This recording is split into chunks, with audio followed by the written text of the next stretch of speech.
وصلت معايا لدرجة ان انا مش هصالح حد ومش هخاف على زعل حد، واللي عايز يزعل مني يخبط راسه في الحيطة، واللي عاوز يخرج من حياتي في 60 داهية.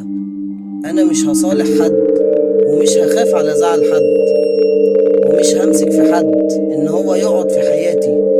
اطلع، اتفضل، الباب مفتوح في داهية، محدش حيشك، محدش ماسك ايدك يا حبيبي، اتفضل في 60 داهية. محدش خاف على زعلي علشان اخاف على زعل حد، لان انا زعلت وزهقت.